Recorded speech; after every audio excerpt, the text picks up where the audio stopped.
the fire that kept their eyes closed. You will learn how easily hope can be sold when people are hungry for something bigger than themselves. Storyteller Daniel Ortiz.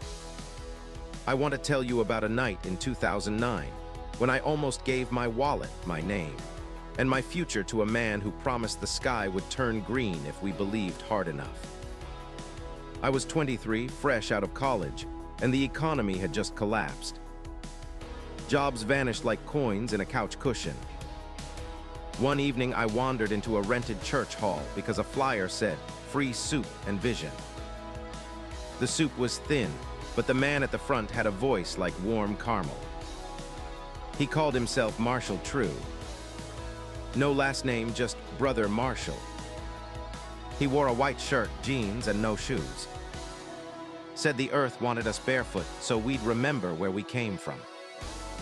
I remember thinking, that doesn't make sense, but everyone around me nodded like their heads were on strings.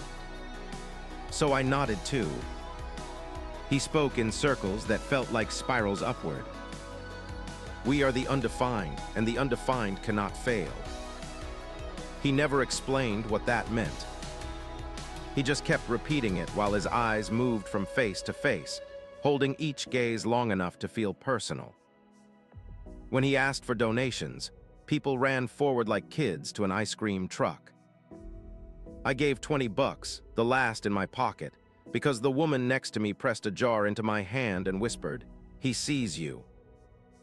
My stomach was still growling, but suddenly I felt lighter, like hunger was proof I was doing something right. Over the next weeks, Brother Marshall added simple rules. Write your doubts on paper and burn them before bed. Tell a stranger they are loved. Meet every Tuesday and Friday, no exceptions. If you missed a meeting, 2 members visited your apartment to check the noise in your soul. They smiled the whole time, so it felt caring, not creepy. I began looking forward to those checks. They were the closest thing to family I had in that lonely city. One night, Marshall announced the movement needed a home. He showed a picture of an abandoned campground 40 miles outside town. "We'll build Earth Haven," he said, "a place where money will be memories." To earn a plot, you donated everything you owned except 1 bag of clothes and 1 personal truth object. I gave my laptop and kept a keychain my dad left behind. We caravanned out there at sunrise, 58 of us, singing songs Marshall made up on the spot. The songs were just 3 lines each, easy to remember, easier to repeat until your breath matched the group S. At the camp, we chopped wood, cooked rice, and listened to Marshall speak for hours. He stood on a tree stump, shirt now tie-dyed with beet juice. He told us the economy failed because people trusted numbers instead of hearts. He said governments would fall soon, and the undefined would inherit the valleys. Every sentence ended with "believe, receive, relieve." We chanted it back. My voice cracked the first night, so I whispered. A woman squeezed my hand and mouthed, "Louder." I obeyed, and the crack felt like strength. Inside the tents, conversation turned into confession. We admitted broken dreams, credit card debts, and childhood shames. Those stories became glue. Once you knew someone's worst, you protected their place in the circle. Marshall said secrets were the doorway to loyalty, and loyalty the shield against doubt. I carried other people's fears like borrowed watches, afraid to scratch them. Sleep came slow, but when it did, I dreamt of green skies, exactly as he promised. 1 month in, Marshall declared we should fast for 3 days to let the future settle. No food, only rainwater collected in tin pans. On the second afternoon, a man named Curtis snuck granola from his glove box. Someone reported him. That night we sat in a circle while Curtis stood in the middle, shaking. Marshall asked, "What hungers more, your belly or your purpose?" Curtis cried. We all cried. I felt the tears wash something hollow out of my chest. Curtis gave Marshall his car keys the next morning.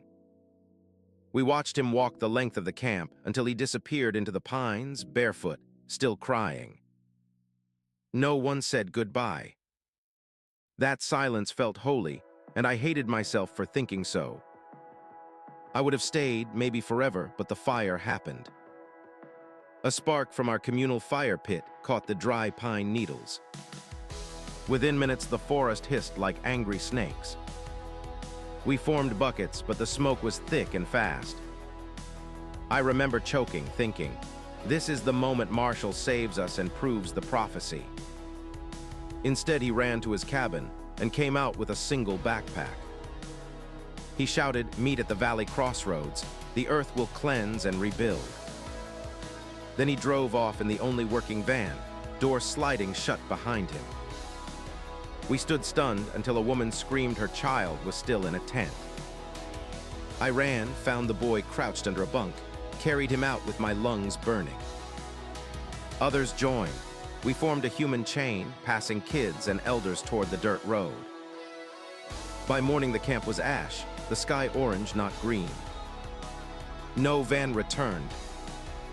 Cell service was dead, so we hitchhiked back to the city in small, ashamed groups. I shared a ride with the woman who had once squeezed my hand. Neither of us spoke. When she got out at a dusty corner, she left without looking back. I expected the world to feel different, but buses still coughed, banks still opened, people still scrolled phones. I tried to tell a coworker, but the words tangled. How do you explain giving away your name because someone said shoes stole your soul? I kept the keychain. It felt like the only solid thing left. At night, I stared at it, waiting for shame to hit. Instead, I felt a quiet, pulsing question. Why did I stay? The answer came slow. Believing felt like building, even while the walls were smoke. Years later, I became a carpenter. Real nails, real wood. On lunch breaks, I see flyers taped to lampposts, promising new lives in bold marker. Part of me wants to rip them down. Another part remembers the hand squeeze and the songs, and I understand why people run toward any voice that says, "You are not alone." I don't hate Marshall, I fear the empty space he filled. The need to belong is a drumbeat under the ribs. If you don't give it a healthy rhythm, someone else will, and the tempo can carry you into fire. I still look up at skies, clear or stormy. They never turned green, but they taught me the only color that matters is the one you see with your eyes open. Keep them open, and you keep your feet on the ground. That is the faith I follow now. Summary: we all carry a quiet hope that wants a big story to live inside. If we don't choose the story ourselves, a smiling voice will choose for us, and the rent can cost everything. Real belief doesn't ask you to close your eyes or empty your pockets. It asks you to keep looking, keep testing, keep walking with your shoes on and your mind clear. When you do that, you build something no fire can burn and no van can drive away.